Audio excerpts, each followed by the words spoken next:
오늘은 3.1절입니다. 일제 식민지하에 고초를 닦고 있는 우리 민족이 해방의 빛을 보게 되었습니다. 여기까지는 3.1 독립만세 운동을 벌인 이름도 알 수 없는 무명의 백성들의 저항 정신이 있었기 때문에 가능한 일이었습니다. 수많은 사람의 헌신이 없었다면 바로 우리의 독립은 있을 수 없었을 것입니다. 그러기에 이럴 때 우리는 그 은혜를 기억하며 살아가야 된다고 하는 겁니다. 우리가 묵상하고 있는 이 성경의 본문은 사사기인데 그 내용 속에 기드온과 미디안의 전쟁의 역사를 지금 우리는 보고 있습니다. 그렇다면 2020년을 살아가고 있는 우리들에게 이 기드온과 미디안의 전쟁이 무슨 관계가 있느냐 하는 것입니다. 여러분, 우리가 알 수 있는 것은 무엇인가 하면 기드온과 미디안의 전쟁 속에서 역사하셨던 그 살아계신 하나님이 오늘 우리가 살아가는 이 시대 속에서도 살아서 역사하기에 우리는 그것이 하나의 흘러 지나간 사건이 아니라 오늘 우리가 살아가는 이 현실 속에서도 일어날 그러한 사건이기에 우리가 그것을 통해서 기도하면서 은혜를 사모한다고 하는 것입니다. 여러분, 기드온이 300명의 병사를 가지고 전쟁을 일으킨 도구는 항아리와 횃불과 나팔입니다. 그것을 가지고 13만 5천 명의 미디안 연합군을 무찔렀던 것입니다. 바로 그 중심에는 살아계신 하나님, 우리를 향해 은혜를 베푸시는 하나님이 계셨습니다. 여러분, 이들이 밤중에 일어나서 항아리를 깨고 횃불을 들고 나팔을 불게 되어질 때에 미디안의 군사들은 자기들끼리 찔러 죽이는 그러한 일들이 벌어지게 되어집니다. 그리고 남은 사람들은 도망을 가게 됩니다. 그 도망을 가는 그것을 보면서 300명이 추적을 할 수가 없어서 바로 도망을 가고 있는 방향에 살고 있었던 에브라임 지파 사람들에게 기드온이 요청을 합니다. 그리고는 미디안의 잔병들을 추격해서 소탕해달라는 요청을 합니다.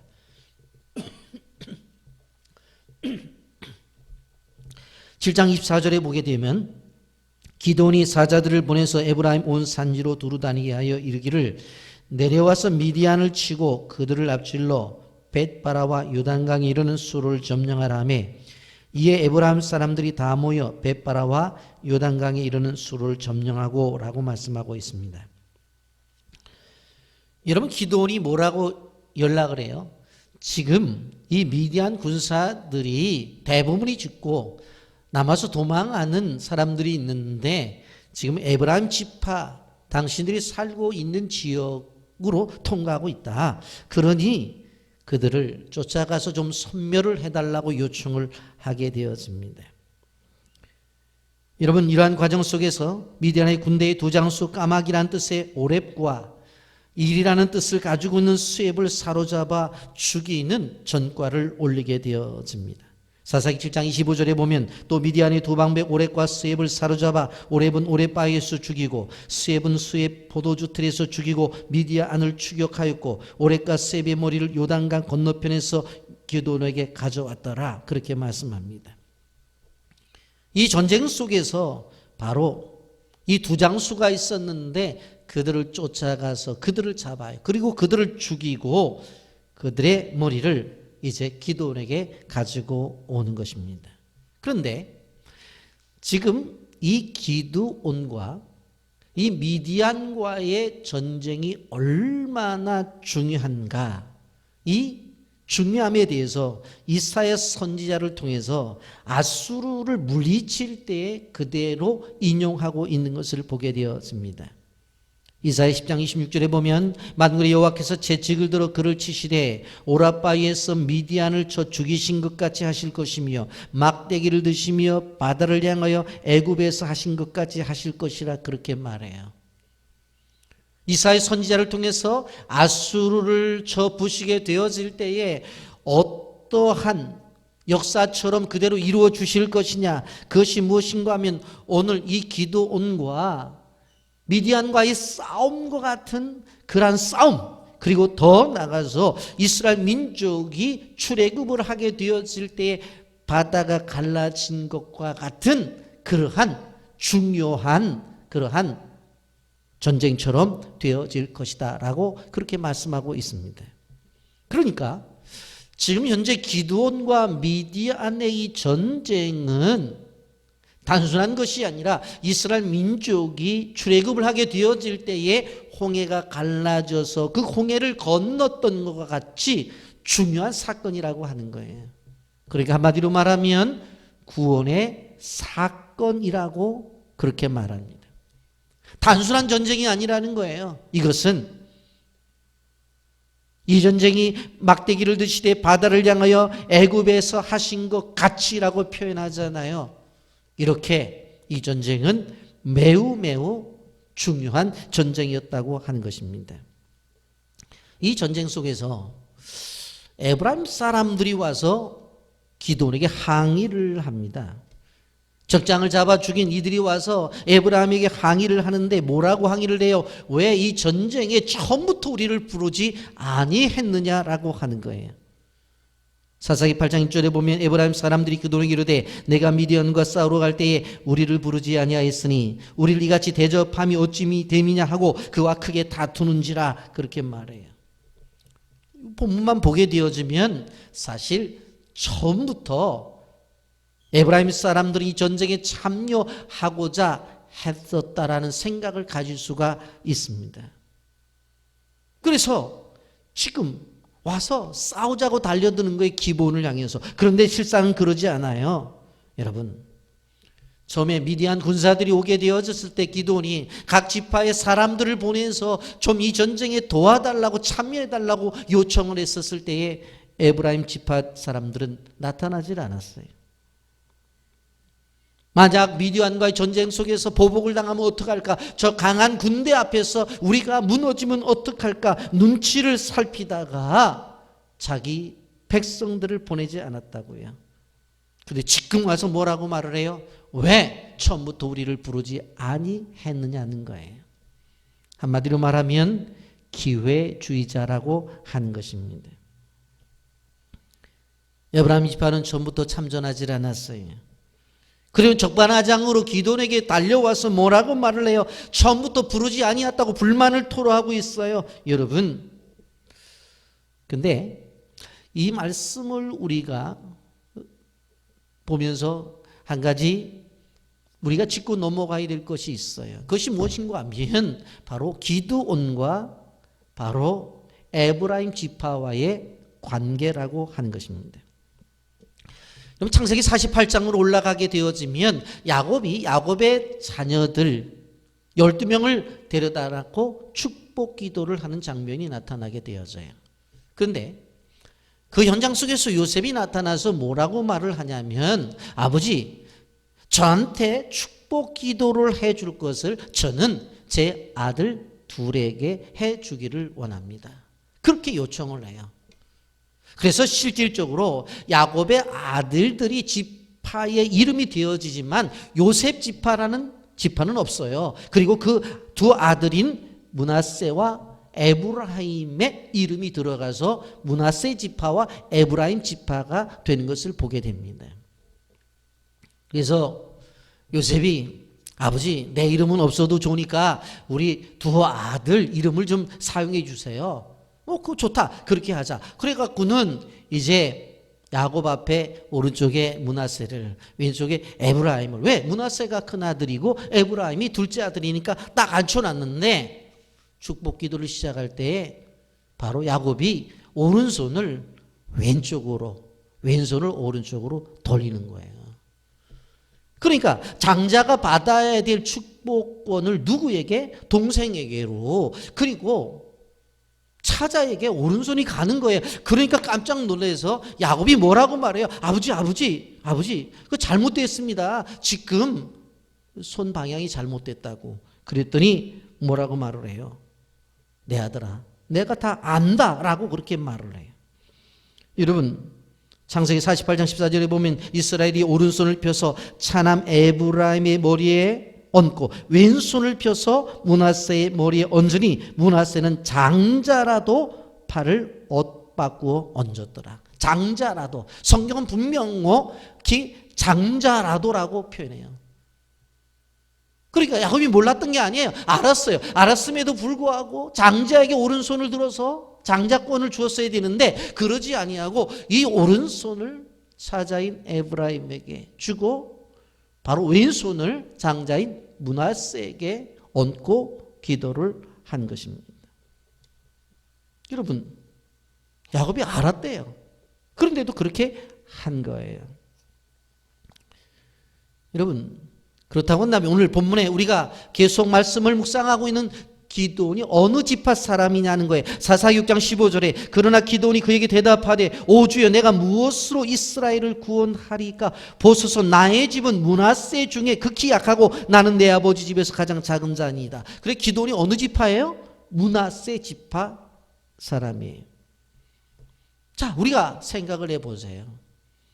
지금 기드온이 나가서 미디안 군사와 전쟁을 하게 되어질 때에 누가 참전을 안 도와준 거예요?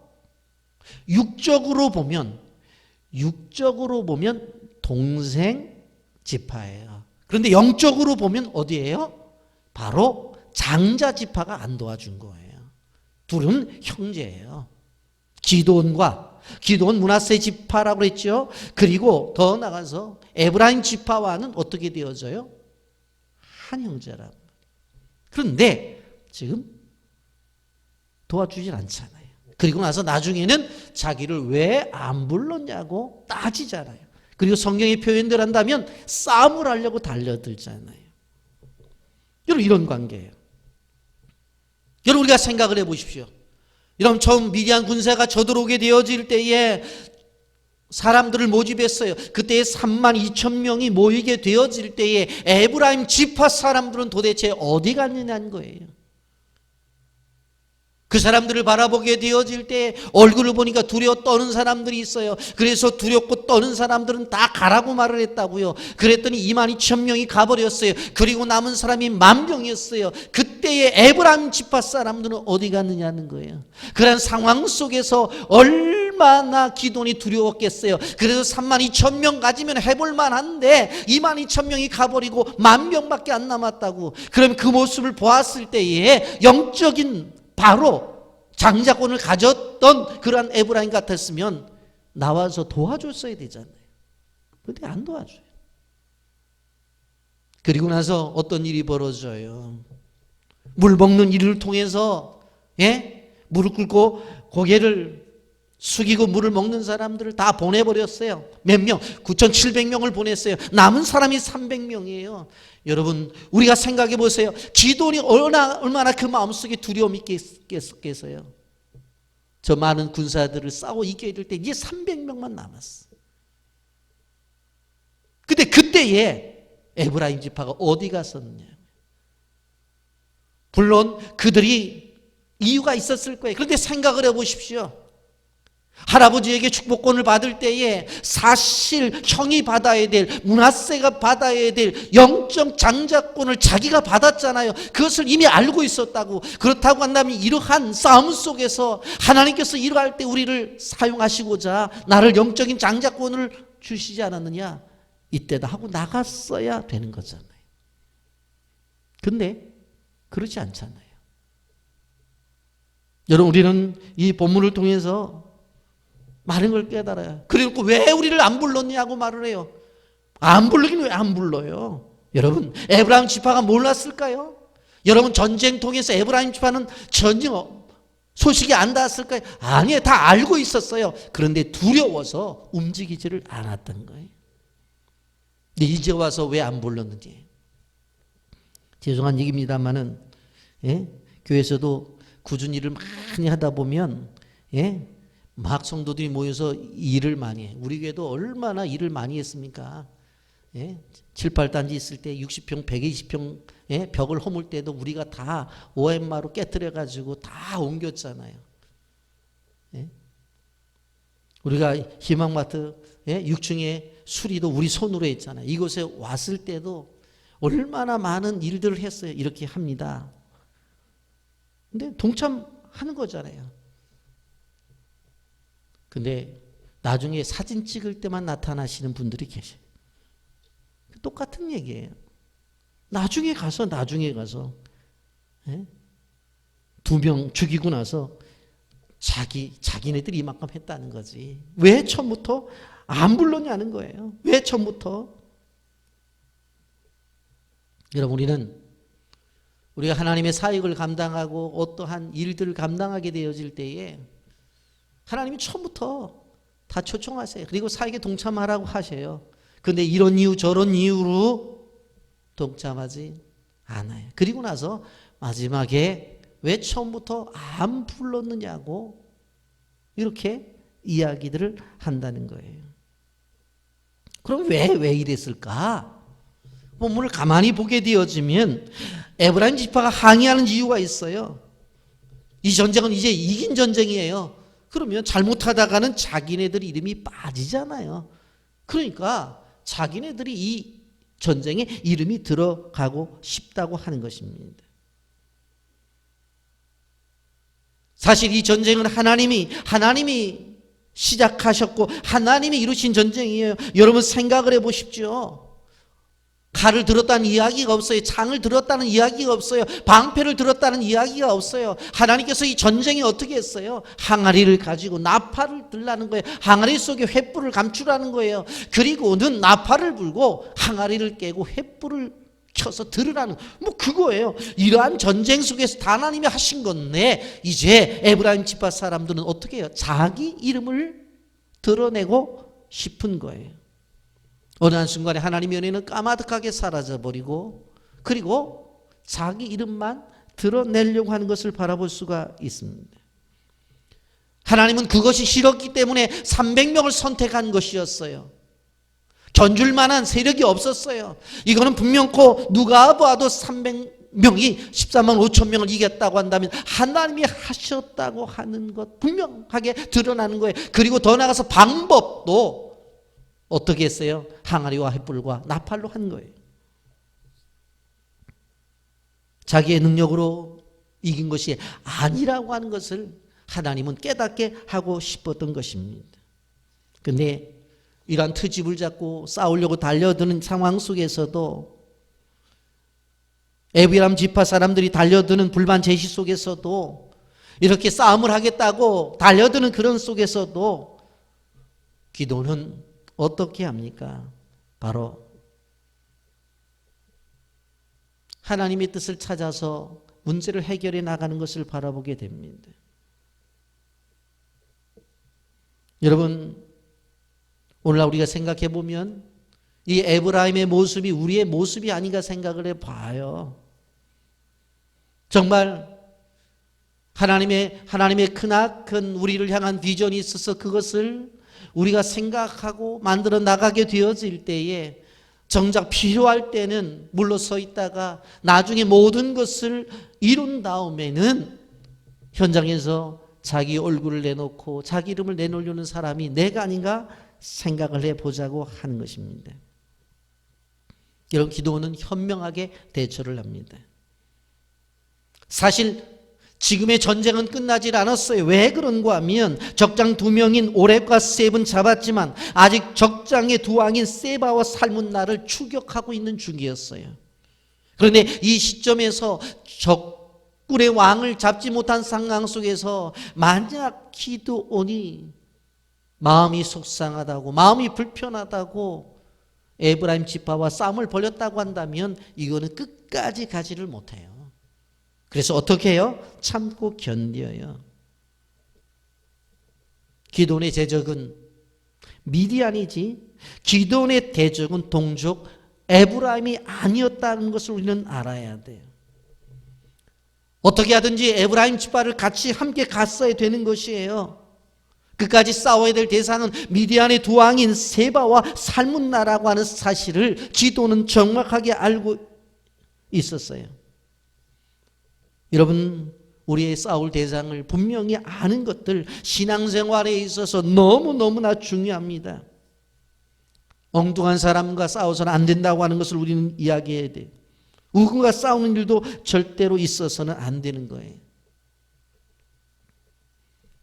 저는 코로나19의 사태를 진행을 하면서 걱정과 염려 가운데 한 가지가 뭔가 하면 예배를 드리는 교회도 있고 드리지 않는 교회들도 있어요. 그러다 보니 예배를 드리는 성도도 있고 그렇지 못한 성도들도 있어요.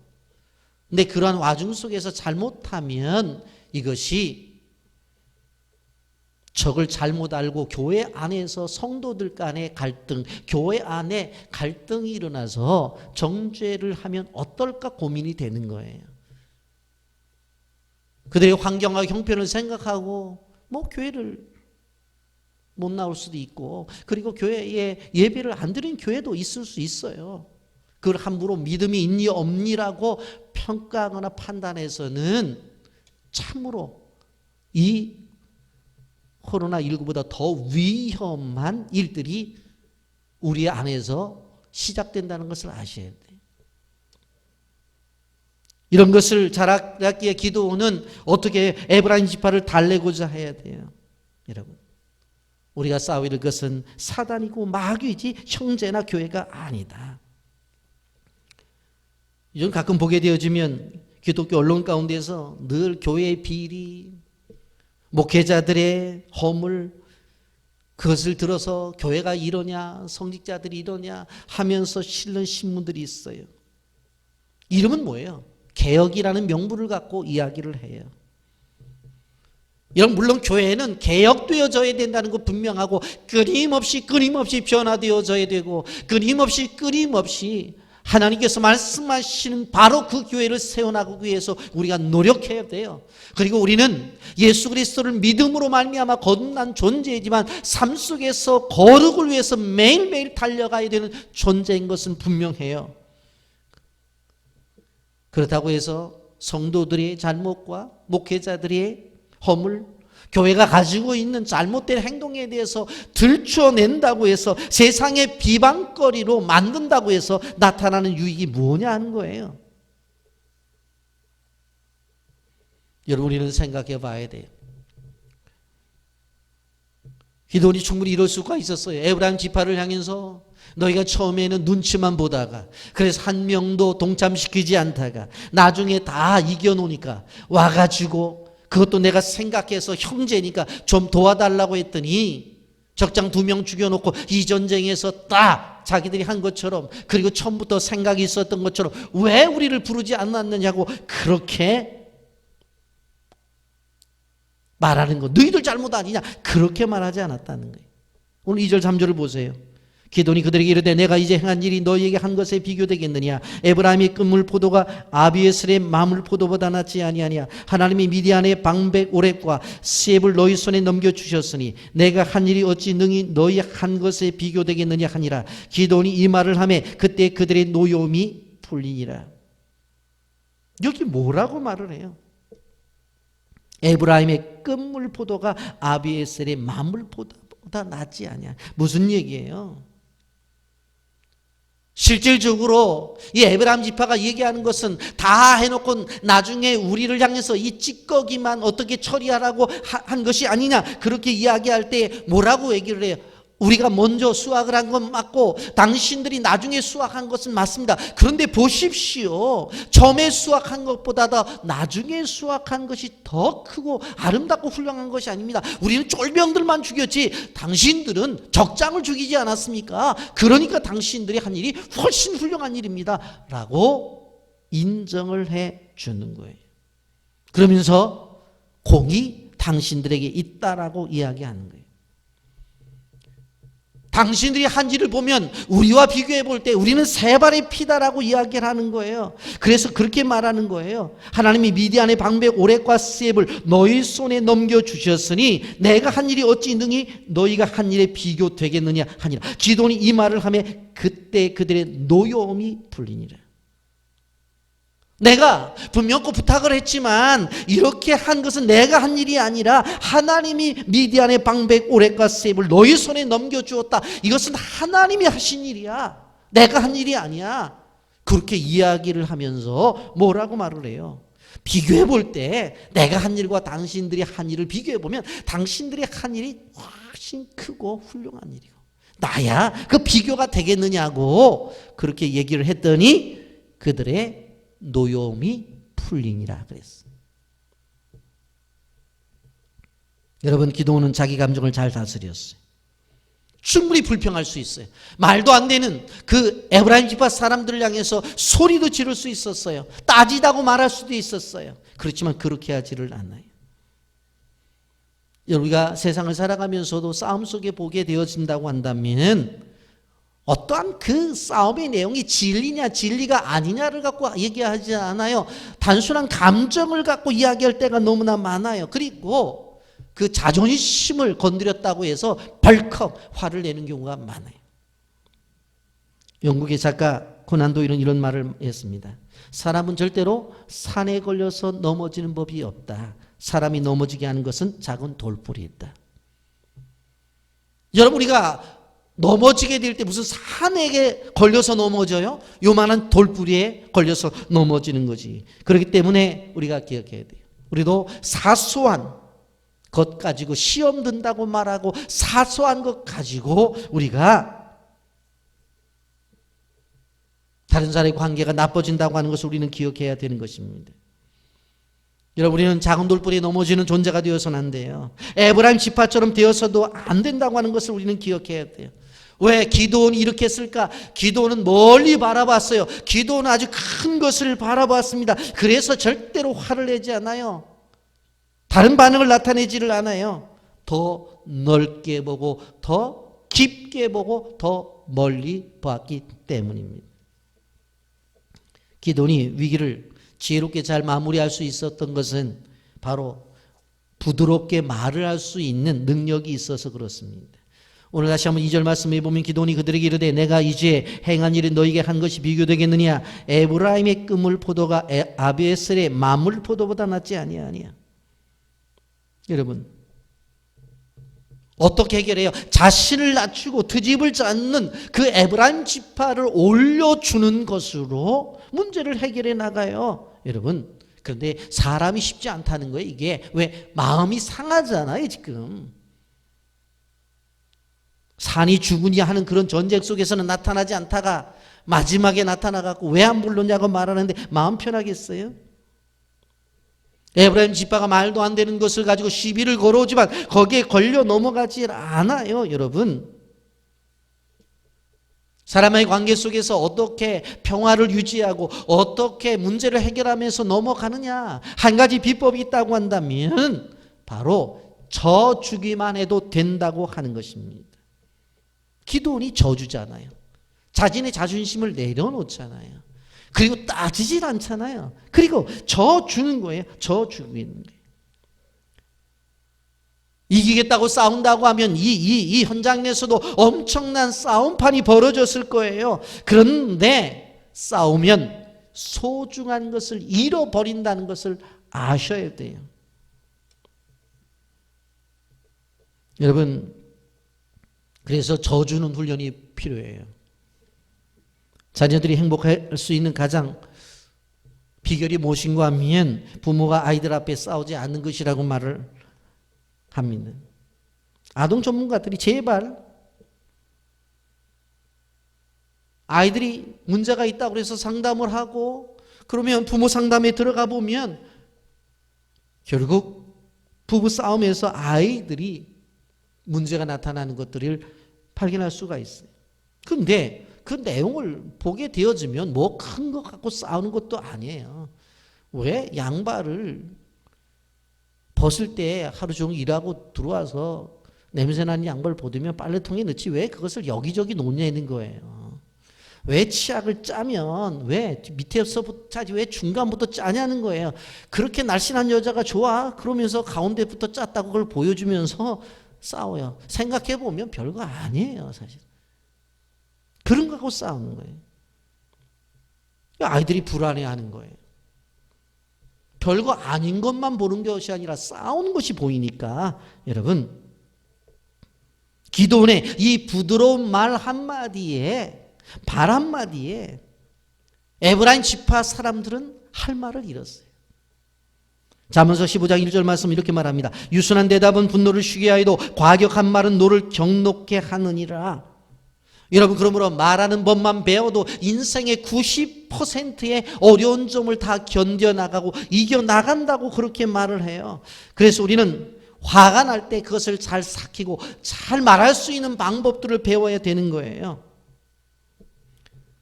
이런 말을 잘해야 된다는 것을 생각해 볼 때 우리는 사도 바울을 생각해 볼 수가 있어요. 어떤 사건이 있어도 그것들을 어떻게 긍정적으로 표현하는 것을 볼 수가 있어요.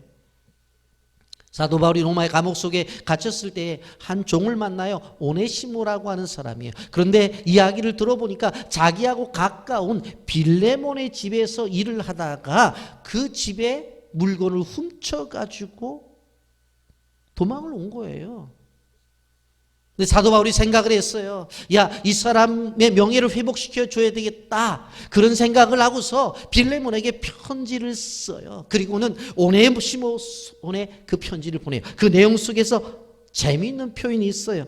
빌레몬서 1장 15절 말씀에 보면 아마 그가 잠시 떠나게 된 것은 너로 하여금 그를 영원히 두게 하려 함이니라고 그랬어요. 생각을 해보게 되어진다고 한다면 빌레몬의 집에서 물건을 가지고 나왔으니까 어떻게 도둑이에요. 그리고 더 나가서 이 사람은 도망자예요. 그러면 충분히 오네시모를 이야기하게 될 때 도망자 오네시모를 너에게 보낸다. 너의 물건을 도둑질했던 그를 너에게 보내서 화해를 시키려고 한다. 그렇게 써도 당연하잖아요. 그게 진리잖아요. 그게 정직이라고 말할 수 있잖아요. 그런데 뭐라고 말해요? 아마 그가 잠시 떠나게 된 것은 너로 하여금 그를 영원히 두게 하려 합니다. 잠시 너를 떠나게 한 것은. 그러면서 뭐라고 말을 해요? 너로 하여금 그를 영원히 두게 하려 합니다. 무슨 이야기입니까? 회복이 되어진다는 것을 전제하는 것이에요. 관계가 온전해져야 된다는 것을 전제하는 것이에요. 여러분,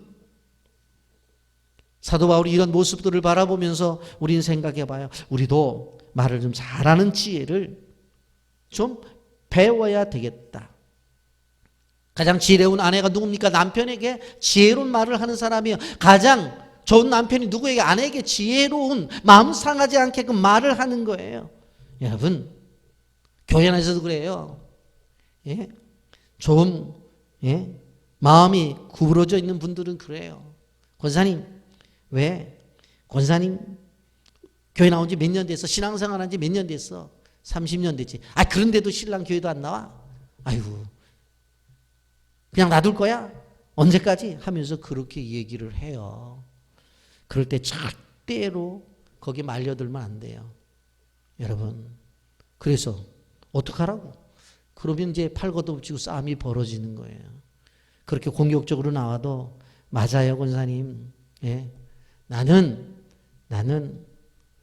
우리 남편이 교회 안 나오는 거 분명한데 나는 믿은 사람이고 우리 남편은 앞으로 믿을 사람이에요. 나는 구원받은 사람이고 우리 남편은 구원받을 사람이에요. 나는 전도받은 사람이고 우리 남편은 전도받을 사람이에요. 하면서 그런 걸 잘 지혜롭게 넘겨야 된다고 하는 거예요. 여러분, 표현이 중요해요. 고인 되신 한경직 목사님은 그 큰 영락교회를 이루면서 그분이 절대적으로 하지 않은 말이 있대. 노란 말, 아닙니다라는 말을 안 했다는 거예요.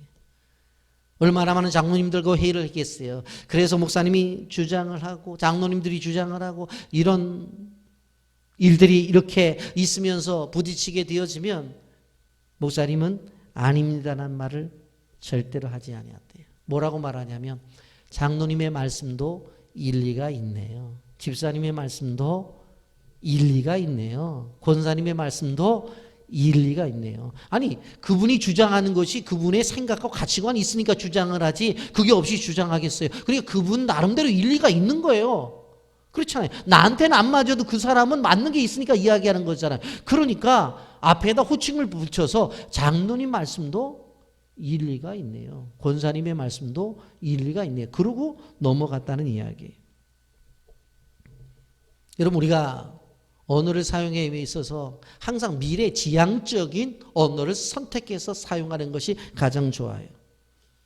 제가 과거에 자주 말씀을 드렸던 것이 뭐예요? 어떤 문제들이 발생되어져서 마음이 상할 때는 그 앞에 공사 중이라고 하는 간판을 보라고 그랬죠. 여러분, 길을 가다가 보니까 많은 길에 공사들이 있죠. 어떤 곳은 지하철 공사를 해요. 어떤 때는 전기 공사를 해요. 어떤 때는 수도 공사를 해요. 건축 공사를 통해서 길이 막 엉망진창이 되잖아요. 블럭이 다 파헤쳐지잖아요. 그럴 때 어떻게 해요? 아니, 도대체 길이 왜 이 모양이야? 하고 눈을 딱 쳐다봤더니 그 앞에 뭐라고 써붙였어요?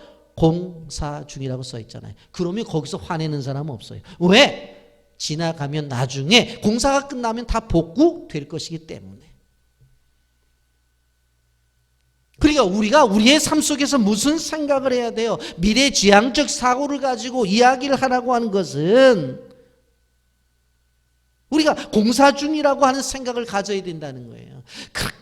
그렇게 교회 나가자고 해서 교회 데리고 나왔더니, 모시고 나왔더니 그냥 찬양 시간에는 입 다물고 있고, 설교 시간 되면 코 골고 자고 있고, 기도 시간에는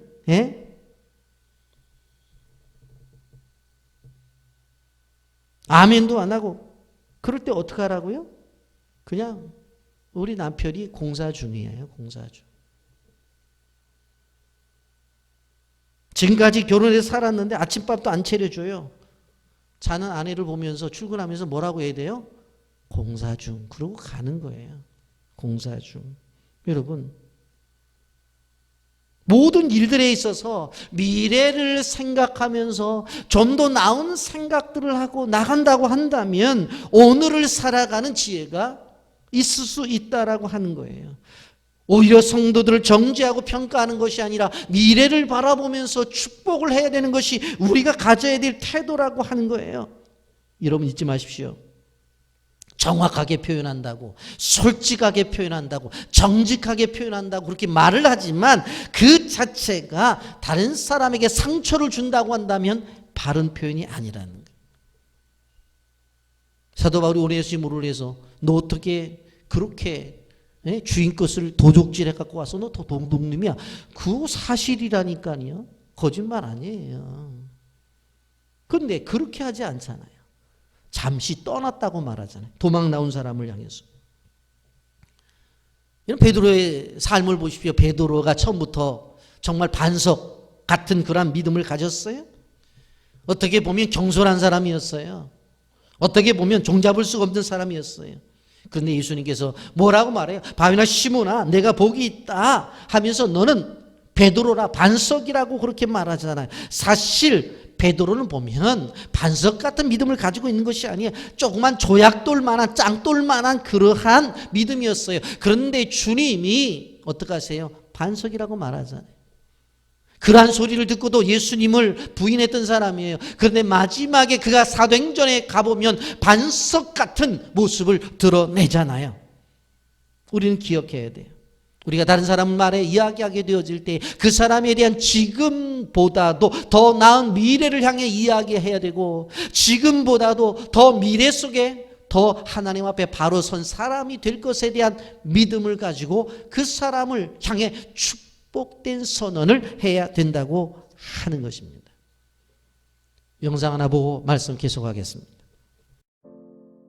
미국의 한 대기업 CEO가 지하도를 건너다가 길거리에서 연필을 팔고 있는 거린을 보게 되었습니다. 다른 행인처럼 그 CEO도 1달러만 주고 연필을 받지 않고 그냥 지하도를 건너갔습니다. 지하도로 얼마 지나지 않아 CEO는 갑자기 걸음을 멈춰 왔던 길을 돌아 거린에게 다가갔습니다. 방금 제가 1달러를 드렸는데 연필을 못 받았군요. 연필을 주셔야지요. 거린은 처음엔 어이없다는 표정을 지었습니다. 보통 사람들은 그냥 1달러를 주고 지저분한 연필을 갖고 가는 사람은 없었기 때문이었습니다. 자, 연필들 좀 봅시다. 이 연필 한 자루가 좋겠군요, 사장님. 그러자 거지는 또다시 이상한 표정으로 CEO를 쳐다보았습니다. 이젠 당신은 더 이상 거지가 아닙니다. 당신도 저와 같은 사업가입니다. 매일 연필을 들고 돈을 구걸하면서 이제까지 한 번도 들어보지 못했던 사장님이란 말을 들은 거리는 갑자기 자신의 자아 이미지가 달라지는 것을 느끼게 되었습니다. 사업가? 그래, 맞아. 나는 연필을 팔았으니까 사업가야. 당당하게 연필을 팔고 돈을 받는 사업가지. 그 CEO의 말에 거리는 갑자기 자아의 벽이 깨지기 시작했습니다. 그리고 그때부터 자신이 달리 보이기 시작했고, 그리고 자기 스스로에게 난 거지가 아니야. 난 거지가 아니야. 난 사업가야. 라며 스스로에게 이야기했다고 합니다. 만약 그가 난 거지야. 그래서 거지처럼 행동하고 거지처럼 비굴하게 굴고 거지처럼 표정 짓고 살아야 해 라고 생각했다면 그는 거지의 자아의 벽에서 벗어나지 못했을 겁니다. 오랜 시간이 지난 후 그는 거린이 아닌 사업가로 당당히 성공을 하게 되었다고 합니다. 후에 그는 그에게 연필을 사주었던 그 CEO를 만나서 당신은 나의 은인입니다. 감사합니다. 하고 고맙다며 찾아왔다는 실화 이야기입니다. 우리가 지금 꼭 거지가 아니더라도 우리 스스로의 어떤 벽에 우리를 가두어 버린다면 위 글의 거지와 다를 바가 없습니다. 지금 우리가 무엇을 하고 싶은데 자신은 전혀 벗어날 생각조차 못하고 있다면 스스로에게 벗어날 수 있다고 자아에게 외치시기 바랍니다. 그리고 자아의 벽을 깨부수고 당당히 지금까지와는 다른 세상으로 나오시기 바랍니다. 당신은 언제나 마음먹은 대로 할 수 있습니다. 우리도 마찬가지입니다. 지혜로운 한마디가 사람을 세운다고 하는 것을 우리는 기억해야 됩니다. 그래서 우리의 언어는 끊임없이 미래지향적이어야 된다는 겁니다. 다른 사람을 향해서 장점을 바라보고 격려하게 되어주고, 그리고 힘들다고 한다면 공사 중이라는 생각을 가지면서 그 사람에 대한 미래에 대한 축복된 언어가 우리의 일을 통해서 고백되어져야 된다고 하는 것입니다. 그래서 이사야서 50장 4절 말씀에 학자의 혀를 달라고 요청했던 것처럼 우리도 끊임없이 나에게 언어의 은사를 달라고 기도해서 다른 사람을 평안하게, 그리고 다른 사람의 미래를 축복할 수 있는 그러한 사람들이 되어져야 된다고 하는 것입니다. 그리고 현장 속에서 나타난 여러 가지 일들을 지혜롭게 피해갈 수 있는, 그리고 그것을 바로 해석할 수 있는 바로 언어가 우리에게 필요합니다. 우리 집안에 있었던 일인데, 어느 날 제가 저희 집사람과 집에 있는데 저는 누워있고 우리 집사람이 화장대를 보면서 얼굴 화장을 하고 있었어요. 아마 어딜 나가려고 그때 준비를 하고 있었던 것으로 기억하는데, 그러면서 약간 짜증을 내요. 왜냐하면 얼굴에 기미가 있다는 거예요. 근데 그 어투가 시집 오기 전에는 괜찮았는데 꼭 시집 와서 기미가 생겼다는 그런 느낌이 들더라고요. 그래서 제가 웃으면서 그랬어요. 뭐라고 그랬냐면, 당신도 행복하고 나도 참 행복한 사람이라고. 앞에서, 거울 앞에서 기미가 있다고 짜증을 내는데 내가 행복하다고 하니까 뒤를 돌아다 보더라고요. 제가 그랬지, 웃으면서. 하나님이 내가 가장 사랑하는 사람, 그러니까 늘 쳐다보는 사람 얼굴에 선교하는 교회 목사로서 세계 지도를 그려줬으니 내가 그 얼굴을 볼 때마다 세계를 바라본다고. 그러니까 웃고 말더라고요.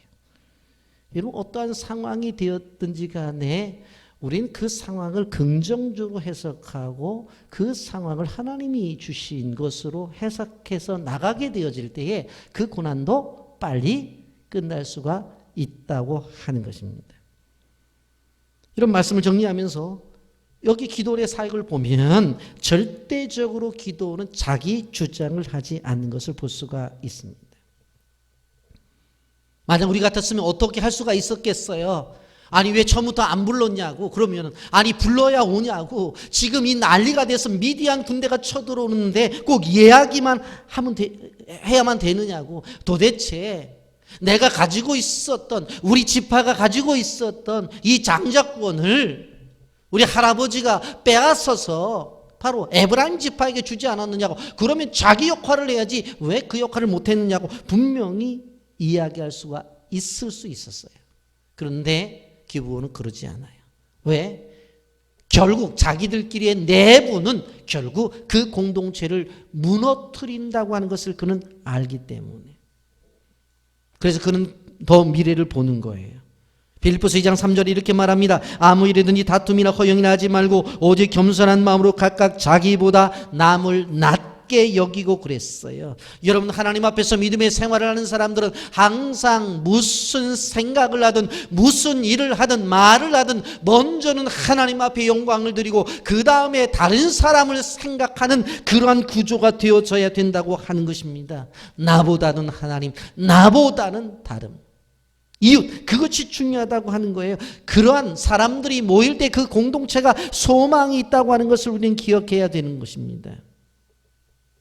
여러분, 기도원이 시작하게 되어질 때 보면은 용기가 없는 사람이었던 것은 분명해요. 왜? 포도주 틀 안에서 탈곡을 했으니까. 그런데 그를 바라보니까 그는 겸손한 사람이었고 지혜로움이 있었다고 하는 것은 분명히 본문을 통해서 볼 수가 있습니다.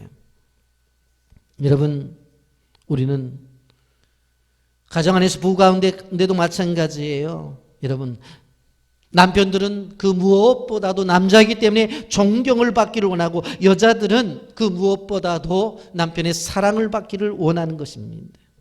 그렇기 때문에 여자분들은 남편들을 향해서 절대로 자존심을 상하게 하는 말을 해서는 안 됩니다. 다른 남편들과 비교해서 소득에 비교를 해서도 안 돼요. 더 나가서 외모를 비교해서도 안 돼요. 아무리 지금 여러분의 남편이 노력하고 수고해도 사랑의 불시착에서 나오는 현빈보다 더 멋있어질 수는 없다는 걸 아셔야 돼요.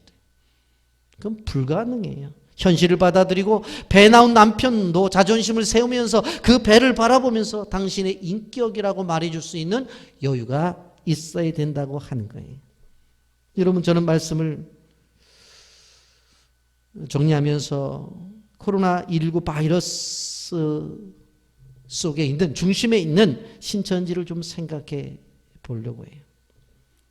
이 방송에는 하나님이라는 이름이 나오고 예수님이라는 이름이 나오니까 믿지 않는 분들은 이게 기독교의 한 분파라고 오해하는 사람도 있어요. 그리고 남편들이 예수를 안 믿는 사람들이 당신 나가는 교회는 저것과 뭐 관계없는 거야, 있는 거야, 그렇게 묻기도 해요. 그런데 우리는 뭐 다 알다시피 전혀 관계가 없습니다.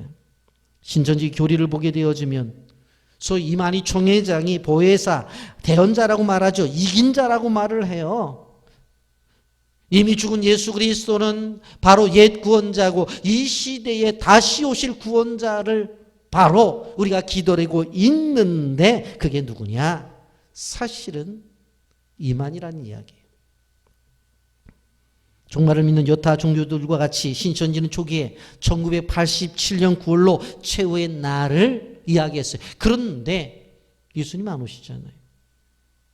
1991년으로 다시 한번 수정을 했는데 그때도 안 오시잖아요. 그래서 다시 만든 것이 요한계시록에 나오는 숫자인 14만 4천 명의 인원이 차면 재림 예수가 오신다고 그랬어요. 그런데 이번에 알려지다시피 그들이 처음에 21만 하더니 31만이 됐다고 말하잖아요. 14만 4천 명이 넘었어요. 그러니까 뭐라고 말하는 줄 아세요? 들어오는 사람들 속에서도 새로운 천지인 그 신천지에 들어갈 사람들은 열심히 있는 사람들만 들어간다. 그래서 지금 그 안에서 31만 안에서 14만 4천 명에 들어가기 위해서 코피 떠지게 그들은 수고하고 애쓰고 노력하는 거예요. 그래서 전도 열심히 하고, 그래서 전도 안 하는 사람은 전도 안 하니까 돈 내라고 그래서 돈 내고, 그 전도 열심히 하는 사람은 돈 줘요. 그러니까 전도 열심히 하는 사람이 14만 4천 명에도 들어가게 생겼고 돈도 받으니까 더 열심히 하죠. 그래서 지금 그들은 그들 나름대로 14만 4천 명에 들어가기 위해서 얼마나 노력하는지 몰라요. 그런데 이러한 교리도 잘못됐지만 이번에 그들의 모습을 보게 되어지면 민족이 있습니까? 민족도 없어요. 이웃이 있습니까? 이웃도 없어요. 가정이 있습니까? 가정도 없어요. 오로지 누구만? 자기만 있을 뿐이에요. 하나님의 나라는 그렇게 세워지는 게 아니에요. 하나님의 나라는 먼저 하나님 앞에 영광을 돌리고, 그리고 내 이웃을 내 몸처럼 사랑하라고 하는 그 관계 속에서, 그래서 율법은 하나님 사랑과 이웃 사랑밖에 없어요. 내 사랑은 율법에 없다니까요. 성경이 말하는 거예요. 성경에서 말하는 구약을 함축적으로 말한 율법은 하나님 사랑과 이웃 사랑밖에 없어요. 내 사랑은 없어요. 여러분, 몇 해 전에 가세키라고 하는 일본 영화가 방영되었어요. 우리 말로는 화석이라고 하는 뜻을 갖고 있습니다. 50대의 한 사나이가 어떤 일이 있었어요. 빈손으로 사업을 시작해서 엄청난 돈을 벌었어요. 돈을 벌었으니까 유럽에 여행을 가게 되어졌는데, 자기가 건강진단을 받고 유럽으로 여행을 갔는데 비서에게 병원에서 연락이 온 거예요. 그 내용이 무엇입니까? 바로 암이 걸렸다는 거예요. 그리고 남은 시간은 1년밖에 안 남았다는 거예요. 그래서 그가 돌아와서 자기를 생각해 봤어요. 야, 내 인생이 어떠했는가. 그래서 제일 먼저 그는 무슨 생각을 하게 되어져요. 그의 아내가 죽기 전에 늘 얘기했던 것이 헛되고 헛되며 헛되고 헛되니 모든 것이 헛되다. 돈을 따라가고 있는 그 남편을 향해서 끊임없이 이야기했던 얘기가 들려지는 거예요. 그렇구나. 내 인생은 헛되었구나.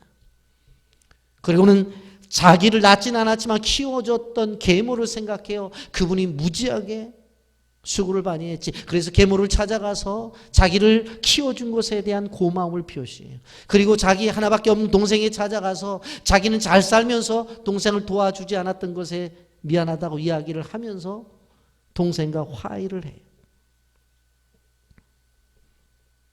그러면서 자기가 남은 인생을 어떻게 살 것인가, 그것에 대한 퀘스천을 하면서 영화가 맞춰져요. 이것이 우리나라 말로 화석이라고 그렇게 번역이 되어졌어요. 화석이 무엇입니까? 오래되었던 어떤 돌 가운데 보면 동물의 형체든지 식물의 형체든지 여러 형체가 찍혀져서 보여지는 게 화석이잖아요. 그것이 뭐예요? 그 시대의 흔적이잖아요. 여러분, 우리는 기억해야 돼요. 나는 무슨 흔적을 남기고 있는가? 그리고 내가 하나님 앞에 섰을 때에 지상에 있었던 수많은 사람들이, 아, 그 장로님은 어떤 모습이었어, 그 권사님은 어떤 모습이었어, 그 집사님은 어떤 모습이었어, 우리 아버지는 어떤 모습으로 살아갔어, 우리 어머니는 어떤 모습으로 살아갔어라고 하는 그 자체가 후손들에게 무엇으로 남느냐는 거예요. 화석으로 남는 거예요. 화석으로. 여러분, 꼭 기억하시길 바랍니다. 여러분이 기도원의 모습으로 남을 것인지 에브라임 지파의 모습으로 남을 것인지, 우리는 오늘도 나의 일기장을 써 내려가고 있다는 사실을 기억하면서 하나님 주신 은혜, 꼭 아름다운 기도원의 모습이 있기를 예수님의 이름으로 축복합니다. 아멘. 거룩하신 하나님 아버지, 내 사랑